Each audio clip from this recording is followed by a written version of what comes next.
அனைவருக்கும் வணக்கம். நம்ம விநாயகரோட மினியேச்சர் தாஞ்சூர் பெயிண்டிங் பார்த்துட்ருக்கோம்.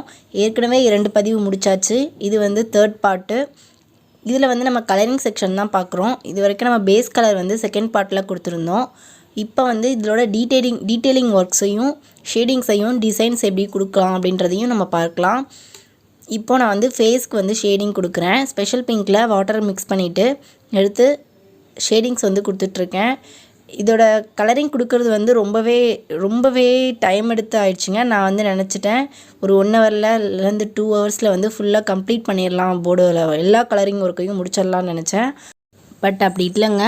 மக் ஒர்க், ஃபாயில் ஒர்க், அந்த ஓவரால் ஆன டைமிங்கை விட வந்து கலரிங்க்கு மட்டுமே டபுளாக எனக்கு டைம் எடுத்துச்சு அப்படின்னு நினைக்கிறேங்க. என்னோட அந்த மினியேச்சர் பெயிண்டிங்கோட எக்ஸ்பீரியன்ஸ் எந்த அளவுக்கு இருந்தது அப்படின்றத அந்த பதிவு மூலமாக உங்கள் கூட ஷேர் பண்ணிகிட்ருக்கேங்க. நம்ம வீடியோவை ஸ்கிப் பண்ணாமல் ஃபுல்லாக பார்க்கலாம், சரிங்களா? இப்போ நம்ம வந்து கார்லாண்டுக்கு வந்து ஷேடிங்ஸ் கொடுத்துட்ருக்கோங்க. கார்லாண்டுக்கு வந்து ஷேடிங் கொடுத்து முடிச்சதுக்கப்புறமா காலுக்கும் ஷேடிங் கொடுத்துக்கலாம். காலுக்கும் வந்து சேம் நம்ம பிங்க் வச்சு தான் வந்து ஷேடிங் கொடுக்க போகிறோம். ஸோ நம்ம வந்து அந்த ஒயிட் ஏரியா இருக்கிற எல்லாத்துக்குமே ஷேடிங் கொடுத்து முடிச்சிடலாம். ஷேடிங் கொடுத்துட்டோம்னா அடுத்தது நம்ம லைனிங் கொடுக்குறப்ப ஓவரால் சேர்த்து நம்ம லைனிங் கொடுக்கறதுக்கு ஈஸியாக இருக்கும். அந்த அவங்களோட வாகனம் இருக்காங்கள அந்த எலி பகுதிக்கும் வந்து நம்ம ஒயிட் கொடுத்துக்கலாம். ஒயிட் கொடுத்து முடிச்சதுக்கப்புறமா நம்ம போட்டைனுக்கு வந்து நம்ம இப்போ பார்டர் வந்து கொடுத்துக்கலாங்க. பார்டர் கொடுத்துட்டோம் அப்படின்னா அது காஞ்சதும் அதுக்கப்புறமா நம்ம உள்ளே வந்து பேஸ் கலர் கொடுத்துக்கலாம். ஸோ நம்ம பார்டர் கொடுத்துட்டு இப்போது வந்து நம்ம கீழே வந்து ஷேடிங்ஸ்க்கு தோத்திக்கு வந்து ஷேடிங்ஸ் கொடுக்க ஸ்டார்ட் பண்ணலாம். இப்போ நான் பண்ணிகிட்ருக்க ஒர்க்ஸ் எல்லாமே வந்து 000 ப்ரஷ் யூஸ் பண்ணி வந்து ஷேடிங்ஸ் கொடுத்துட்ருக்கேங்க. இப்போ நான் கொடுத்துட்ருக்க லைனிங் பார்த்தீங்க அப்படின்னா 000 ப்ரஷ்ஷை வந்து டைரெக்டாக யூஸ் பண்ணி லைனிங் கொடுத்தேன் அப்படின்னா நார்மலாக வந்து லைனிங் ரொம்ப திக்காக வந்ததுங்க. தின்னாக எனக்கு லைன் கிடைக்கல. ஸோ இது வந்து ஹேர் வந்து அதுலேருந்து கொஞ்சம் கம்மி பண்ணியாச்சு. கம்மி பண்ணின ப்ரஷ் தான் அது. நான் உங்களுக்கு ப்ரஷ் வீடியோவில் ஏற்கனவே காமிச்சிருப்பேன். இது வந்து நார்மல் 000 ப்ரஷ்ஷு ஹேரை விட குறைஞ்சிருச்சு இதில் அப்படின்னு சொல்லிட்டு அந்த ப்ரஷ்ஷை யூஸ் பண்ணி தான் நான் வந்து இப்போ லைனிங் கொடுத்துட்ருக்கேன். இந்த ப்ரஷ் இல்லைனா கண்டிப்பாக இந்த பெயிண்டிங்க்கு வந்து எனக்கு வந்து கம்ஃபர்டபுளாக போட்டிருக்க முடியாதுங்க. ஸோ இந்த ப்ரஷ்ஷு தான் வந்து இந்த பெயிண்டிங்கில் ரொம்ப மெயினாக வந்து எனக்கு ஒர்க் ஆச்சு.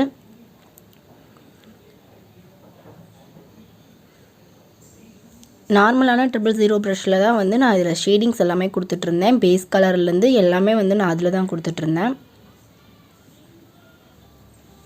டோட்டலாக நான் இதுக்கு யூஸ் பண்ணி இந்த ப்ரஷ் நம்பர்ஸ் என்னென்னு பார்த்தீங்கன்னா 000வும் 000ல் வந்து கொஞ்சம் ஆல்டர் பண்ணின ப்ரஷ்ஷு, ஹேரை வந்து கம்மி பண்ணின ப்ரஷ்ஷு.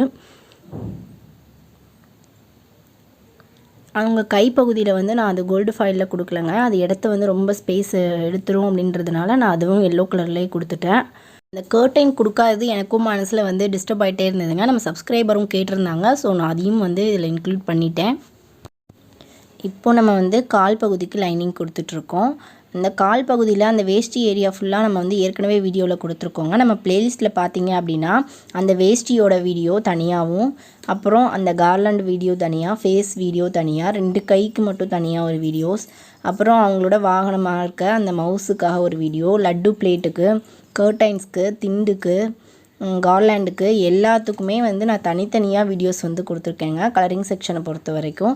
ஸோ நீங்கள் அதில் வந்து தயக்கம் இல்லாமல் கண்டிப்பாக போட முடியும். அதை கரெக்டாக நீங்கள் வாட்ச் பண்ணியிருக்கீங்க, ப்ராக்டிஸ் பண்ணியிருக்கீங்க அப்படின்னா. இப்போ நம்ம வந்து மினியேச்சரில் வந்து ஃபுல் விநாயகரையும் நம்ம பார்த்துட்ருக்கோங்க. ஆனால் நம்ம பெருசாக போடுறத விட வந்து இந்த மாதிரி ரொம்ப சின்னதாக போடுறது வந்து கொஞ்சம் அதிக பொறுமையாக போட வேண்டியதாகிடுச்சு. அதிக டைமும் எடுக்கிற மாதிரி இருந்தது. ஸோ நம்ம வந்து ரொம்ப பொறுமையாக ரொம்ப இன்ட்ரெஸ்ட்டாகவும் இருந்தால் மட்டும்தான் வந்து நம்ம இவ்வளோ சின்ன படம் போட முடியும். எனக்கு இதில் வந்து என்ன முக்கியமான விஷயம்னு பார்த்தீங்கன்னா, எனக்கு அந்த கலரிங் செக்ஷன் ஆரம்பிக்கிற வரைக்கும் எனக்கு ரொம்ப ரிஸ்க் தெரியலங்க. ஓரளவு நான் மக் ஒர்க்கு தான் கஷ்டமாக இருக்கும்னு நினச்சேன். ரொம்ப மக் ஒர்க் கூட நான் ஓரளவு டக்குன்னு பண்ணிட்டேன். ஆனால் வந்து கலரிங்ஸ் வந்து நான் சீக்கிரமாக முடிச்சிடலான்னு நினச்சேன். பட் இதுதான் எனக்கு வந்து ரொம்ப டைம் எடுத்தது. நான் கம்ப்ளீட்டாக அந்த பெயிண்டிங் பண்ணுறதுக்கு எவ்வளோ டைம் எடுத்திருக்கேன் அப்படின்றத நான் வந்து ஃபைனலாக சொல்கிறேன் உங்களுக்கு. இந்த கையில் பாருங்கள், இந்த கையெலாம் வந்து நான் கரெக்ஷன் பண்ணிட்டேன். அந்த மாலை இருக்கிறதுனால எனக்கு அந்த மாலை பகுதி வந்து இடிச்சுது. அந்த கையில் வந்து என்னால் கரெக்டாக வந்து அந்த இடத்துல போட முடியல. ஸோ நான் அதெல்லாம் வந்து ரீஒர்க் பண்ணேன். இப்போ அவங்க தந்தம் பகுதி போட்டுட்ருக்கோம். தந்தம் பகுதிக்கு வந்து நம்ம பர்ஷியன் ப்ளூவில் வந்து ஒயிட் மிக்ஸ் பண்ணி நம்ம லைனிங் கொடுக்குறோம். அதுவுமே நான் கரெக்ஷன் பண்ணியிருக்கேன். இந்த இடம் தான் வந்து அந்த இடத்துலையும் ரொம்ப சின்ன இடமா இருந்ததுனால பொசிஷன் வந்து கரெக்டாக செட் ஆகலை. இப்போது கார்லண்டுக்கு வந்து அவுட்லைன் கொடுக்கலாம். அவுட்லைன் கொடுத்துட்டு அதை நம்ம உள்ளே ஃபில் பண்ணிக்கலாம். ஷேடிங்ஸ் வந்து முன்னாடியே நம்ம கொடுத்துட்டோம். இப்போது அதை வந்து நம்ம ஃபைனலாக வந்து லைனிங் கொடுத்துக்கலாம். கீழே வந்து அந்த பெரிய தாமரை இருக்கிற மாதிரி போடுறது, அதுக்கும் மேல் பகுதியெல்லாம் வந்து சின்ன தாமரை இருக்கிற மாதிரி போடணும். அந்த தாமரை பெரிய தாமரை போடுறப்ப அது விரிஞ்சு இருக்கிற மாதிரி கீழ்ப்பகுதியில் இதழ்களை வந்து கீழே இருந்து காட்டுற மாதிரி கொடுக்கணும் ஒரு லேயர். அதுக்கப்புறமா பார்த்தோம் அப்படின்னா மேலே இருக்கிற அந்த தாமரை பூக்கெலாம் வந்து 3 இதழ் மட்டும் வச்சுட்டு நான் வந்து ரொம்ப சிம்பிளாக எவ்வளோ தூரம் கொடுக்க முடியுமோ அந்த அளவுக்கு சிம்பிளான ஒரு லோட்டஸ் பேட்டர்ன் தான் எடுத்திருக்கேன். இந்த டிசைன்லாம் வந்து நான் தனியாக வீடியோஸ் கொடுத்துருக்கேங்க. உங்களுக்கு தெளிவாக வேணும்னு நினச்சிங்கன்னா நம்ம ப்ளேலிஸ்ட்டில் பார்த்தீங்கன்னா இதில் இருக்க எல்லா பேட்டர்னையும் நீங்கள் தெளிவாகவே பார்க்க முடியும். அதில்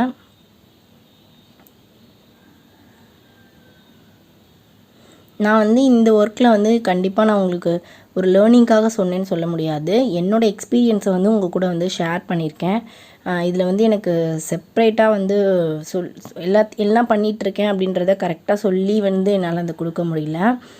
அவ்வளோ சின்னதாக இருக்குது. என் கண்ணுக்கே வந்து அது பார்த்து பண்ணுறதுக்கு ரொம்ப கண்ணெல்லாம் வந்து ஸ்ட்ரெயின் ஆச்சு.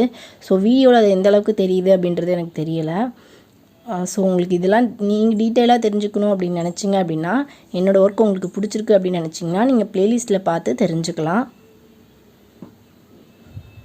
இப்போ வந்து அந்த வேஷ்டிக்கு வந்து டார்க் ஷேட் எடுக்கிறவங்க ஆரஞ்சு கலரில் வந்து ஃபஸ்ட்டு ஒரு க்ரோமில் ஃபஸ்ட்டு ஷேடிங் கொடுத்துருந்தோம். அடுத்தது ஆரஞ்சு. இப்போ வந்து கிரிம்சன் ரெட்டை மிக்ஸ் பண்ணிவிட்டு அகைன்ஸ் ஒன்ஸ் வந்து கொடுத்துட்டு கிரிம்சன் ரெட்லேயே லைட்டாக ஒரு ஃபைன் லைன் கொடுத்து அதை வந்து எண்ட் பண்ணிக்கலாம். அதோடு நம்ம தோத்திக்கு வந்து லைனிங் கொடுக்க ஸ்டார்ட் பண்ணிடலாம். இதுக்கப்புறமா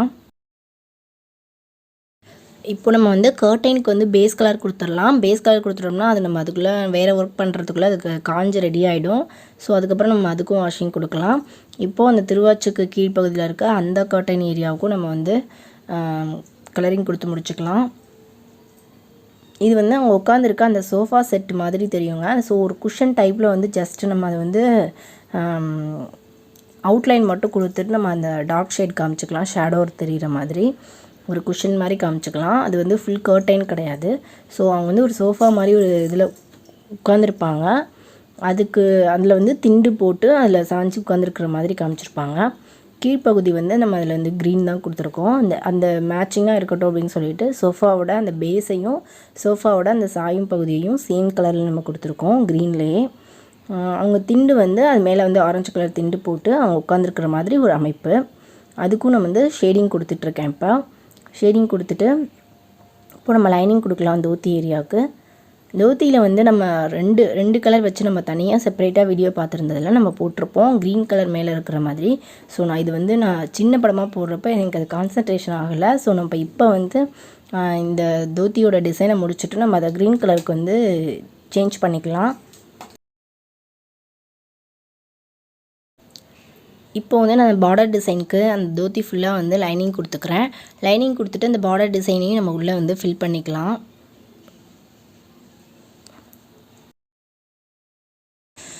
இப்போ வந்து நம்ம அந்த பார்டர் டிசைன் வந்து கொடுத்துக்கலாங்க. அது உள்பக்கமாக மட்டும் நான் டபுள் லைன் கொடுக்குறேன். 2 பக்கம் டபுள் லைன் கொடுத்தேன்னா எனக்கு பார்டர் அதிலேயே மறைஞ்சு போயிடும்.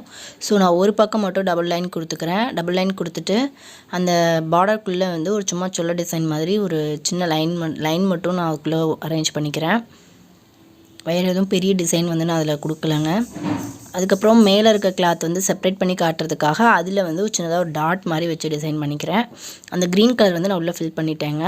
அதுக்கப்புறம் அந்த மூத்தி அந்த லட்டு பகுதிக்கு ஷேடிங் கொடுத்துக்கலாம். இப்போது நம்ம கம்ப்ளீட்டாக வந்து தோத்திக்கு வந்து லைனிங் கொடுத்துக்கலாம். அவங்க கையில் போட்டிருக்க அந்த கிளாத்து அதுக்கும் லைனிங் வந்து கொடுத்துக்கலாம். அந்த கிளாத் ஏரியா 2 கையில் தொங்க விட்டுருப்பாங்க. அந்த 2 கையில் தொங்க விட்டுருக்க எல்லா ஏரியாவுக்கும் நம்ம லைனிங் கொடுத்துக்கலாம்.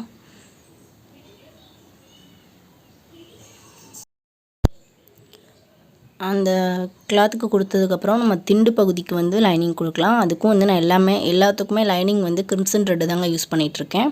தோத்திக்கும் சரி, அதுக்கு மேலே கொடுத்துருக்க அந்த பிங்க்கு கிளாத்து, இப்போ திண்டு எல்லாத்துக்குமே வந்து நான் கிரிம்சன் ரெட்டில் தான் லைனிங் கொடுத்துட்ருக்கேன். லைனிங் கொடுத்து முடிச்சாச்சு. இப்போ வந்து அந்த உள்ளே இருக்க அந்த க்ரீன் கிளாத்துக்கு வந்து நம்ம இன்னொரு கலரில் வந்து ஷேடிங் கொடுத்துக்கலாம். ஒயிட்டில் வந்து லீஃப் க்ரீன் லைட்டாக ஆட் பண்ணிவிட்டு லைட் ஷேடிங்கும் போஸ்டர் க்ரீனில் வந்து டார்க் ஷேடிங்கும் கொடுத்து லைட்டாக ஒரு சின்ன லைன் காமிச்சிருக்கேங்க. அவ்வளோதான். அது வந்து நம்ம தோத்தியோட டிசைன் முடிச்சாச்சு. இப்போ வந்து அந்த திண்டு பகுதிக்கு வந்து லைன்ஸ் மட்டும் கொடுத்து செக்குடு கொடுத்துருக்கேங்க. இந்த மாதிரி செக்குடு கொடுத்துருக்கேன். அதுக்கப்புறம் இப்போ கர்டைனுக்கு வந்து நம்ம ஷேடிங் கொடுக்கலாம். அதுலேயும் ஒரு டபுள் லைனில் வந்து டார்க் ஷேட் எடுத்து நான் வந்து ஷேடிங்ஸ் காமிச்சிருக்கேன். வீடியோ ரொம்ப லென்த்தியாக போகிறதுனால நம்ம இந்த பதிவை இதோட நிறுத்திக்கலாங்க. நான் 3rd பார்ட்டோட ஃபுல்லாக கம்ப்ளீட் பண்ணிடுவேன்னு சொல்லியிருந்தேன். So sorry. நான் வந்து 4th பார்ட்டில் வந்து கண்டிப்பாக கம்ப்ளீட் பண்ணிடலாங்க. எனக்கு பெயிண்டிங்க்கு கொஞ்சம் டைமிங் வந்து கொஞ்சம் அதிகமாக எடுத்துருச்சு. ஸோ நம்ம நெக்ஸ்ட் பார்ட்டில் கண்டிப்பாக முடிச்சுக்கலாங்க. சரிங்களா? உங்களுக்கு வீடியோ பிடிச்சிருக்கு அப்படின்னா மறக்காமல் ஒரு லைக் கொடுங்க. சப்ஸ்கிரைப் பண்ணாமல் பார்க்குறீங்கன்னா சப்ஸ்கிரைப் பண்ணிக்கோங்க. தொடர்ந்து நம்ம அடுத்த பதிவில் சந்திக்கலாம். நன்றி.